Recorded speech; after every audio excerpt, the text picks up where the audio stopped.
Boa noite a todos, bom dia, que a paz de Jesus esteja conosco. Nós hoje estamos começando aí o estudo do capítulo 39 do livro Nosso Lar, chamado Ouvindo a Senhora Laura. Mas antes da gente dar início ao nosso estudo, eu gostaria de convidar todos para que fechemos os nossos olhos e nos entreguemos nesse instante ao Mestre Jesus. Crianças espirituais que somos, ainda tão pequeninos, tentando fazer o que está no nosso alcance, o melhor que podemos. Vamos pedir a presença da equipe de André Luiz, da equipe do Chico Xavier, para que todos os benfeitores espirituais aqui presentes nessa casa possam nos dar a sustentação necessária para esse trabalho. Sabemos que nunca estamos sozinhos. Nos colocamos à disposição dos mensageiros de Jesus, trabalhadores do bem, para que continuemos fazendo tudo o que é possível para a expansão da doutrina espírita. Graças a Deus. Bem, esse capítulo número 39 é um capítulo bem importante, porque a gente vê, mais uma vez, a mudança de André Luiz, né?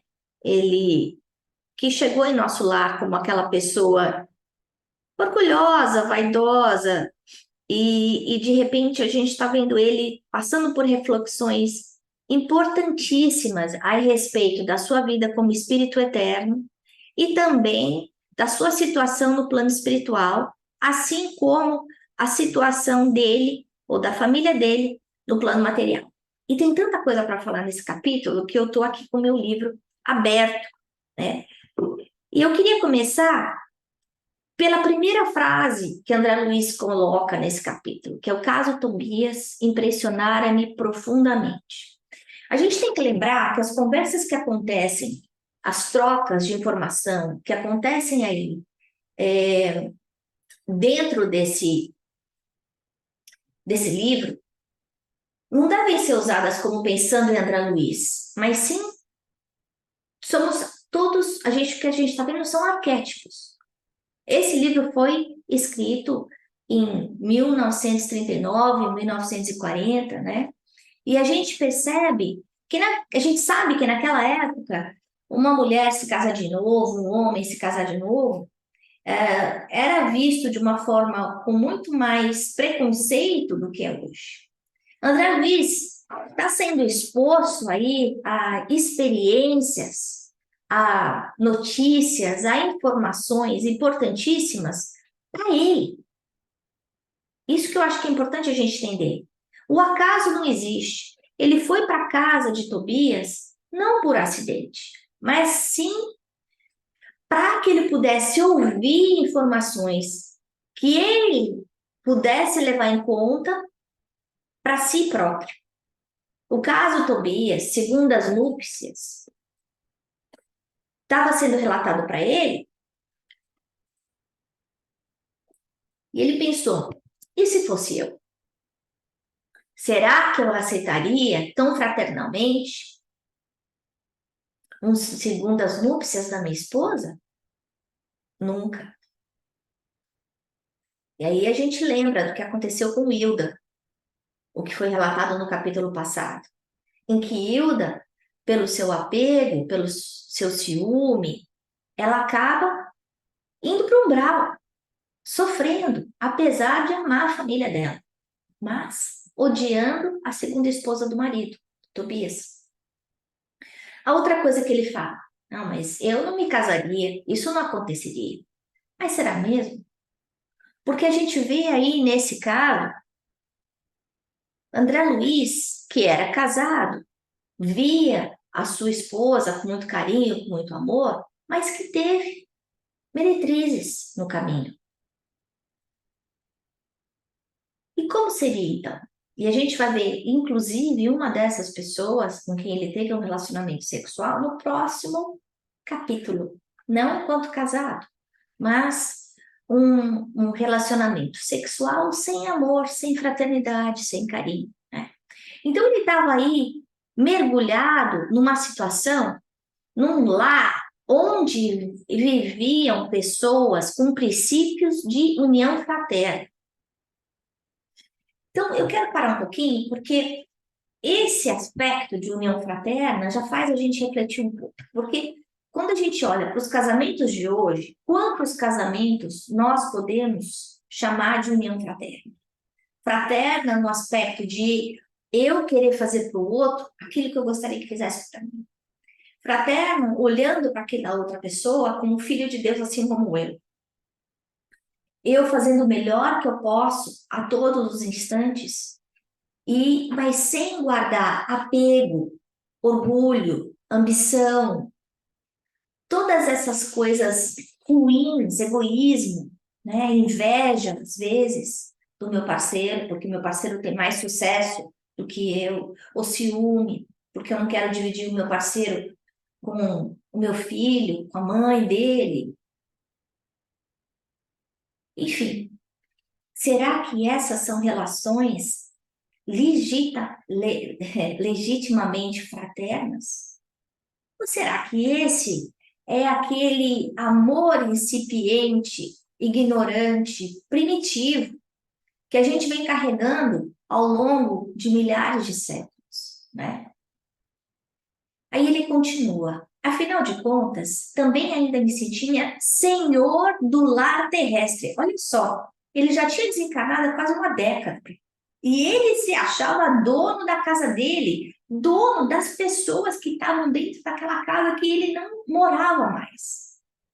Olha que coisa interessante, quantos de nós não passam por isso, né? Eu acho que eu sou dono da minha mãe, eu sou dono do meu pai, eu tenho direito de mandar em todos, se esquecendo que Deus, que é o nosso Pai maior, Criador universal, o Criador não criado, nos deu o livre-arbítrio para que nós pudéssemos tomar as decisões por conta própria. E mesmo assim, eu acho que eu posso querer, eu posso ser dono da vida do outro e eu abuso.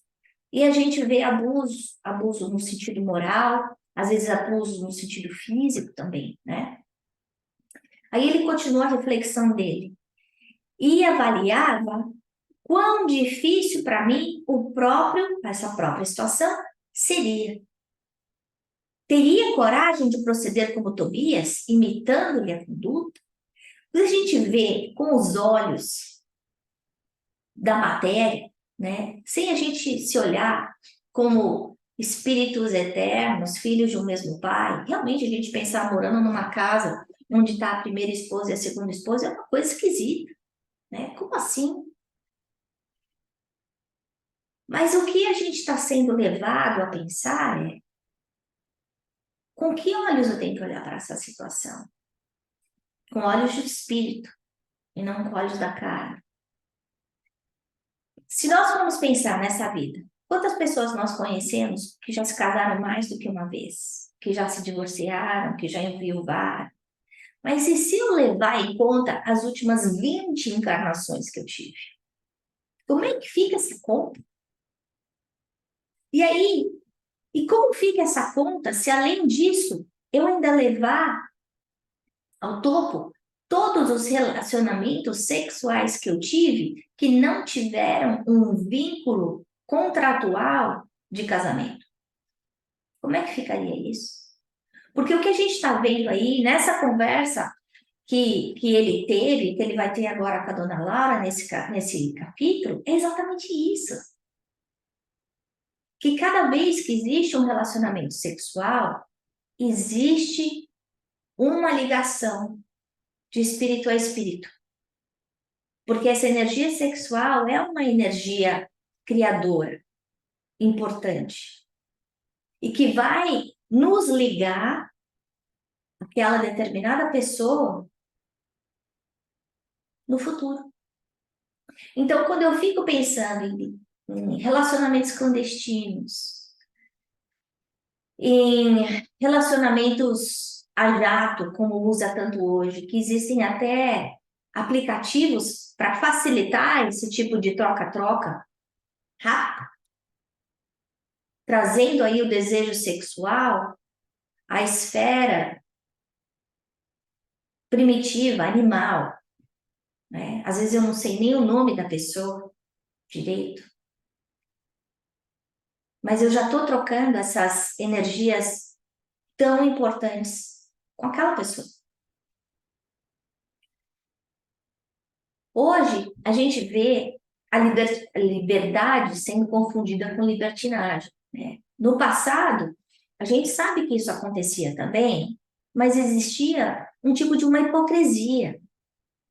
Essas coisas eram feitas veladamente. Hoje a gente vê que não, que é bonito, que as pessoas colocam na mídia social, elas tratam isso com tranquilidade, com conforto, sem vergonha, né?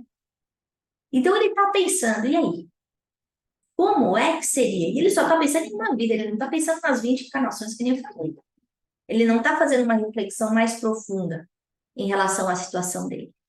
E aí ele quer conversar com a dona Laura, que eu achei uma coisa linda, porque a dona Laura estava funcionando como uma mãe postiça para ele. A gente sabe que a mãe de André Luiz está em esferas mais altas, ele não tem acesso às esferas mais altas, por quê? Por causa da vibração dele. A gente já viu, inclusive, quando ele foi visitar a mãe, ele teve que se desligar do seu perispírito e foi em espírito visitar a mãe, porque o perispírito dele não conseguiria chegar tão alto, né?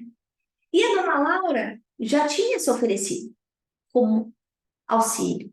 E isso eu acho que é importante quando ele fala aqui,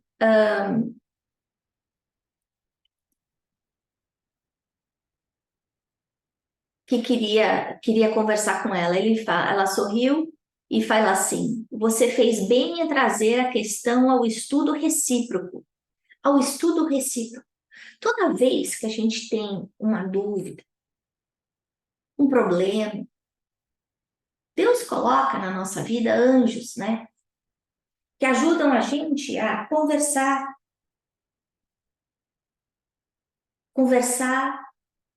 e trocar ideias com pessoas que sabem mais do que nós. Nesse caso, a dona Laura ainda está fazendo uma coisa linda, porque ela está falando, ela está se colocando no nível dele, falando: esse aprendizado é nosso, não é seu. Quando a gente conversa, quando a gente troca ideias, nós dois estamos aprendendo, né? Então é importante a gente identificar quais são esses anjos que Deus colocou no nosso caminho, que às vezes sabem mais do que nós e que a gente pode conversar para pegar um conselho, que a gente tem confiança, que a gente conseguiu construir uma amizade genuína, sincera. A gente vê que André Luiz é uma pessoa orgulhosa ainda, ele já melhorou muito nesses últimos meses que ele está lá, né? Mas a gente imagina o quanto que é difícil ele se expor de uma forma tão vulnerável como ele fez isso. Com quantas pessoas será que ele conseguiria falar isso? Ele não conseguiu conversar com Lísias a respeito, né? E fala assim: você fez bem em trazer a questão ao nosso estudo recíproco. Todo problema que torture a alma pede cooperação amiga para ser resolvido. E às vezes a gente pode pensar, mas, poxa, eu não tenho um amigo para conversar sobre isso. Como é que a gente faz? Bom, a gente pode pedir ajuda ao nosso anjo da guarda antes de dormir, conversar com ele, pedir que nós nos lembremos dessa conversa ao acordar, pedir conselhos de como agir em tal ou qual situação. Se a gente tem possibilidade, a gente pode procurar uma ajuda de um psicólogo, de um médico, de um especialista. Porque essa pessoa vai conseguir trazer aí uma opinião diferenciada, no aspecto que ela não vai ter uma ligação direta emocional conosco, né? Mas é interessante a gente perceber ele procurando ajuda. Ele conhecia a Clarencio. Ele podia ter chamado a mãe dele, tinha Lísias, tinha os amigos dele dentro do próprio Ministério da Regeneração, mas ele se sentiu mais à vontade de conversar com a mãe de Lísias. Esse poder que muitas vezes nós, como mães, temos, né? De estender as mãos, de abraçar, de ajudar, de ouvir, sem cutucar a ferida, sem magoar, só para ajudar o outro a pensar, né? Então, voltando naquela época, a gente está falando aí dos anos 30, tá à beira do começo da Segunda Guerra Mundial. A responsabilidade da esposa, da mulher, sendo do lar, muito poucas de nós trabalhávamos fora de casa. A mulher tinha uma situação quase que submissa, o marido num nível mais alto, em que a voz de cada um tinha volume, intensidade diferente, né? O homem sempre responsável por trazer o pão de cada dia e a mãe sendo senhora do lar. Nos costumes atuais, a gente já vê um relaxamento incrível dos relacionamentos, onde a filosofia é que seja eterno enquanto dure. Muitas pessoas resolvem nem mais trocar as alianças, simplesmente viver junto. Não que isso seja errado, porque não é um contrato que junta almas, é a fraternidade, como a gente está vendo aqui. E o importante é a gente saber que toda vez que existe um relacionamento, existe uma ligação que vai ser levada adiante no futuro. Nós estamos nos prendendo, entre aspas, àquela pessoa, aquele indivíduo, não é? Nos costumes atuais, o sentimento muitas vezes é, é não, mal compreendido e trocado por uma emoção forte, uma paixão, um fogo, como se fala, né, uma coisa de pele, quando o sentimento não tem a ver com isso. É muito mais do que isso. Esse sentimento de fraternidade, de amizade, que denota um relacionamento puro, não é comum aqui na Terra. Da mesma forma, não é comum no plano espiritual. E ela, a dona Laura, ela fala isso. Tobias é uma exceção. Conseguir sublimar um relacionamento desse jeito, compreender os diferentes amores, não é para todo mundo. E talvez nem seja para nós, se a gente for fazer essa reflexão. Será que eu estou pronto para uma coisa dessa? Será que eu consigo fazer isso? Eu consigo amar o meu esposo, a minha esposa, o meu companheiro, a minha companheira, ao ponto que eu quero a felicidade e que aí o meu desapego é total? O meu desapego é função real da necessidade do meu próximo, que é muito difícil hoje em dia. Tanto é que a gente usa o pronome meu o tempo inteiro, meu marido, meu filho, meu pai, minha mãe, meu cachorro, meu tudo, né? Aí a dona Laura fala: não será fácil para você, presentemente, a penetração no sentido elevado da organização doméstica que visitou ontem. Entretanto, a felicidade ali é muito grande. Então a gente vê que a hora que a gente tira o desapego da conta, da nossa equação, a felicidade entra pela porta da frente. Ou melhor, quando a gente tira o apego da equação, a felicidade aumenta. Pela atmosfera de compreensão que se criou entre as personagens do drama terrestre. Existia um drama terrestre. Que drama é esse? Será que Luciana, Hilda, Tobias se conheceram pela primeira vez naquela vida? Com certeza não. Na última encarnação, não. Foi coincidência? Não foi. Será que eles vão se reencontrar? Com certeza, né? Mas a gente vê que esse relacionamento que foi construído na Terra, ele continua após a morte do corpo. Mas que se a gente escraviza em animosidade, de ciúme, de julgamento, de apego, a gente pode azedar e estragar aquilo que a gente foi tentar consertar. Por que eu estou dizendo isso? Porque é no lar que a gente reencontra aquelas pessoas com que a gente tem empatias ou diferenças, que foram criadas em outras encarnações. Nosso corpo tem quantos anos? Nosso corpo tem quantos anos? A idade cronológica. O nosso espírito tem quantos anos? A gente não sabe. Centenas de milhares de anos.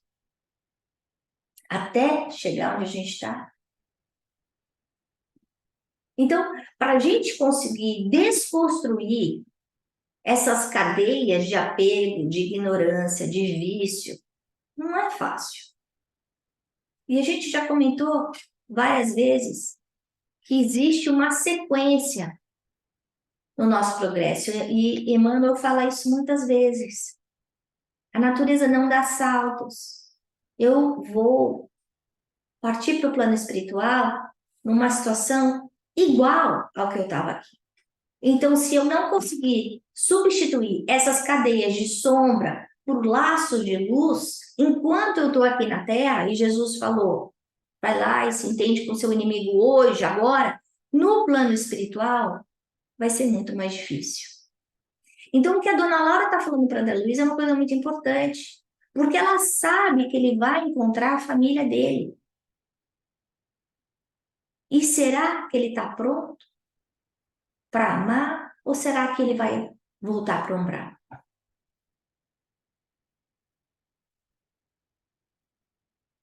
Falando um pouco de sexualidade e amor, que são coisas que podem vir junto ou separar, né?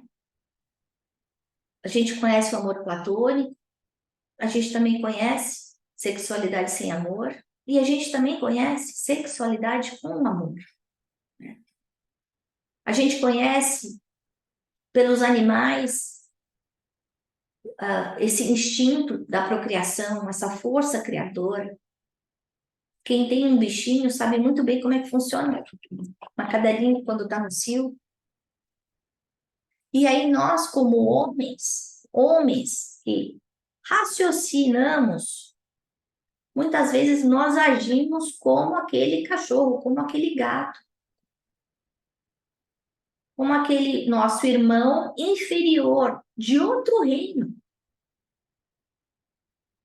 A gente deixa de usar a nossa inteligência, o nosso conhecimento para limitar, para definir o certo do errado. A sexualidade é feia? Não. A energia sexual é ruim? De jeito nenhum. É uma faculdade divina. E ela fala isso. É uma faculdade divina que sem ela não existiria a vida. Mas a gente tem que prestar atenção como nós estamos usando. E ela fala aqui que existem muitos irmãos no umbral que estão lá por não terem sabido usar bem essa sexualidade.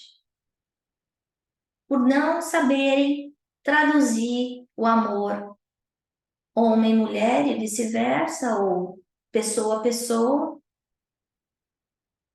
para o amor fraternidade.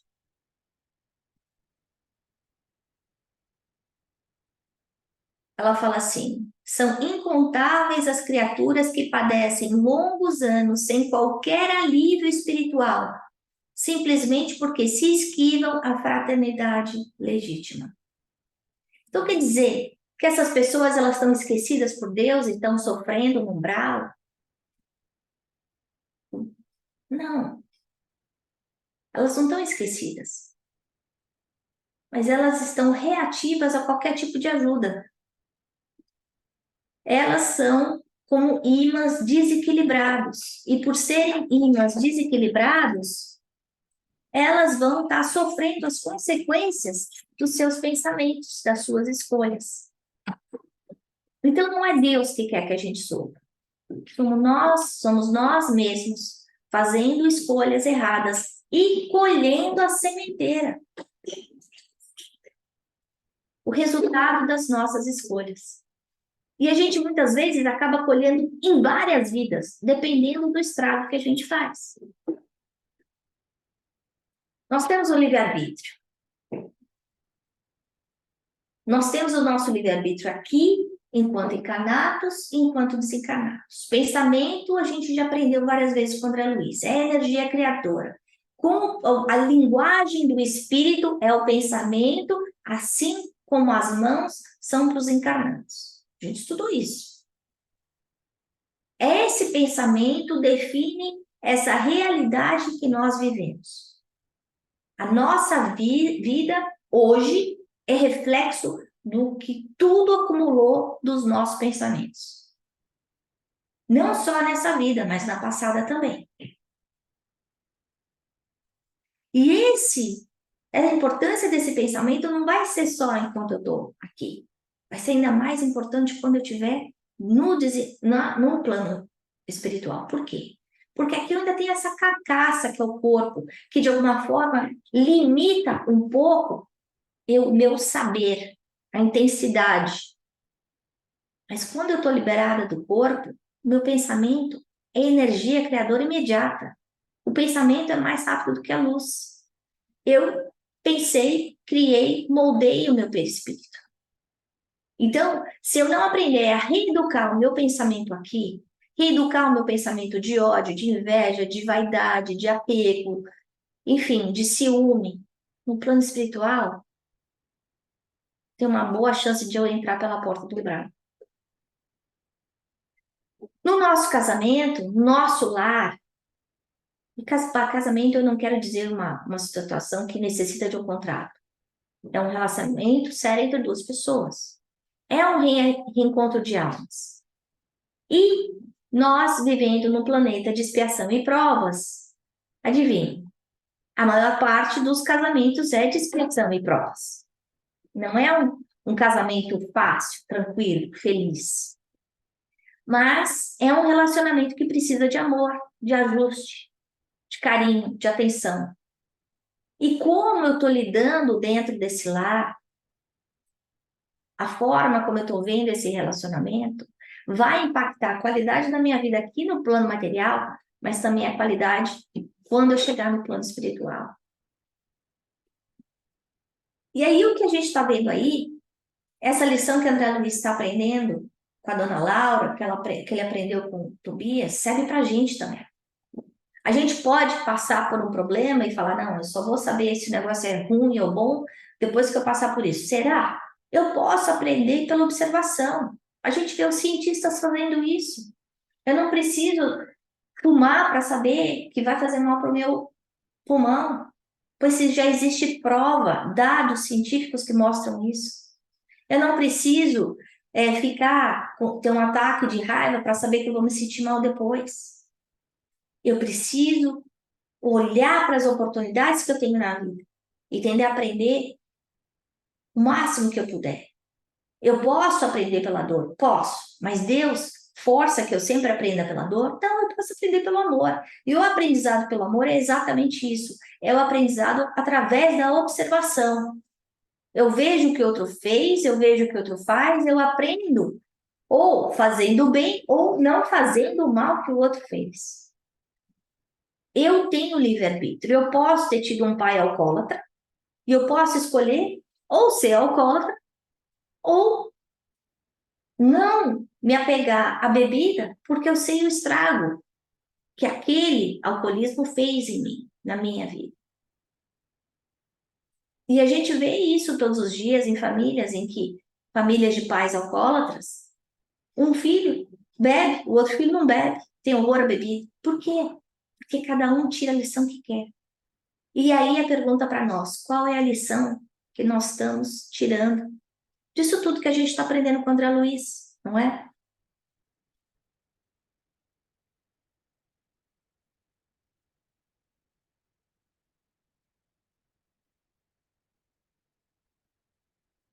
A gente vê aí ele falando um pouco sobre o aprendizado do tempo, né? Quem sabe valer-se do tempo, o fim da experiência terrena, ainda que precise voltar aos círculos da carne, através da reencarnação, pode efetuar sublimes construções espirituais com relação à paz da consciência. Então a gente vê, se a Hilda continuasse brigando, obsediando a Luciana como segunda esposa, ela estaria se endividando mais, ela estaria presa no umbral.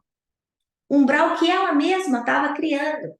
Mas ela resolveu aproveitar o tempo dela para quê? Para construir em vez de destruir. Regressando à matéria grosseira, suportando menor bagagem de preocupações. Por quê? Porque tudo que eu faço vai ter consequência. Todo mal, toda vez que eu for contra a lei divina, eu vou ter que me ajustar com essa lei divina. Vai vir a cobrança. Eu preciso entender o erro que eu fiz e eu tenho que me retratar perante a lei. E muitas vezes esse retratar perante a lei vai ser através do sofrimento. E aí vem a palavra do perdão. Que perdão não é só palavra. O perdão vem de dentro para fora.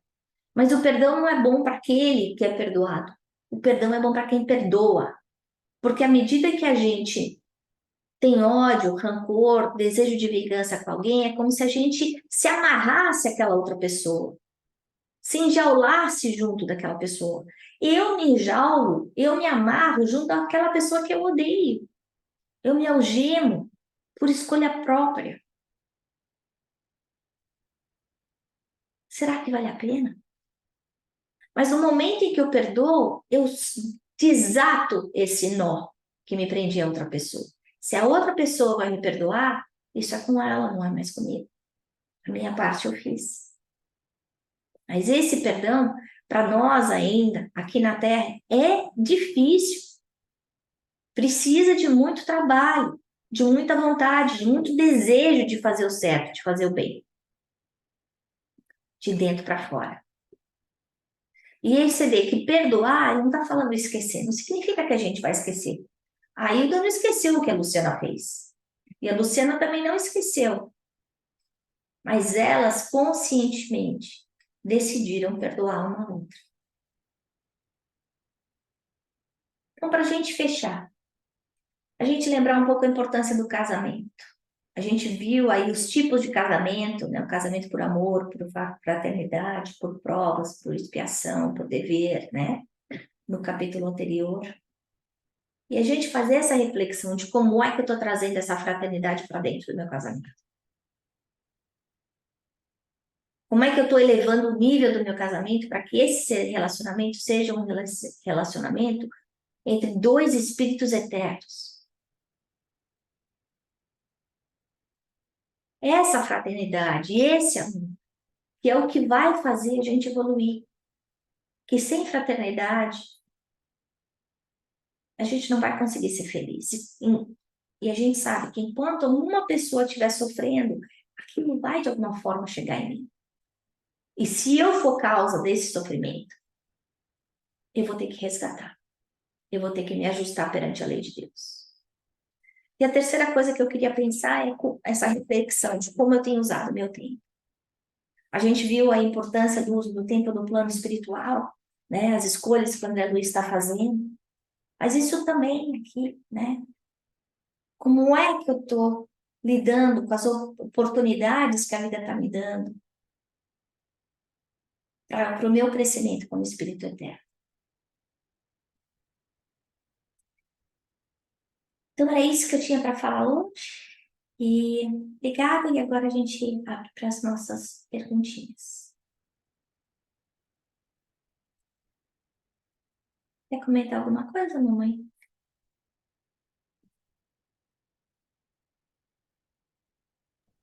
Não vai ser um comentário em função do nosso tempo esgotado. Eu só vou citar as duas partes do capítulo que mexeram mais comigo. Primeiro, foi a lição do erro que nós ainda cometemos com tanta frequência, que é nos acharmos senhores do lar terrestre, como diz o texto, né?